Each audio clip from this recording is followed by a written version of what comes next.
In today's video, I'm going to teach you how to connect Microsoft Forms to Power BI. We'll start by making sure your form is set up so the data can flow reliably into Power BI. Create your form within a SharePoint site or in OneDrive for Business. That location is important because Microsoft Forms stores responses in an Excel workbook, and keeping that file in the cloud ensures Power BI can reach it for refreshes later. If you create the form in a shared site, the resulting workbook will live alongside your team files, which is perfect for collaboration. Once your form is ready, open it and head to the Responses tab. Click Open in Excel. If a workbook hasn't been created yet, this will generate it automatically. If it already exists, it will open the same cloud-based file. Inside that workbook, you'll find a structured table with each response as a row and your questions as columns.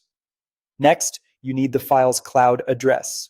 In your browser, copy the URL of the Excel file. If you opened it in the desktop app, you can also go to File, then Info, and choose Copy Path. Make sure the link you copy points to the .xlsx file stored in SharePoint or OneDrive for Business, not a local download or a generic sharing page. Keeping the direct workbook link will make authentication and refresh smoother.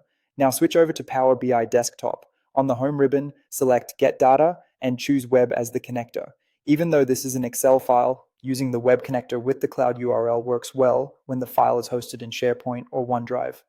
Paste the Excel file's URL into the URL field. When prompted to sign in, pick Organizational Account and authenticate with the same work or school account that has access to the SharePoint site or OneDrive location.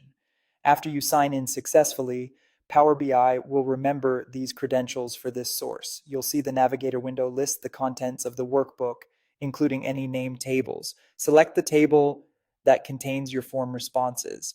Instead of loading it immediately, choose Transform Data to open Power Query so you can prepare the data set. Here, consider promoting headers if needed, checking data types for each column, removing any unneeded fields like timestamps you don't plan to use, and standardizing choice fields so values are consistent. You can also split combined columns, trim white space, and filter out blanks or test entries to keep the dataset clean. When you're satisfied, click Close and Apply. Your Microsoft Forms responses are now connected to Power BI. From here, build visuals, add filters, and publish when you're ready. Because the Excel file lives in the cloud, you can refresh the data to keep your reports up to date.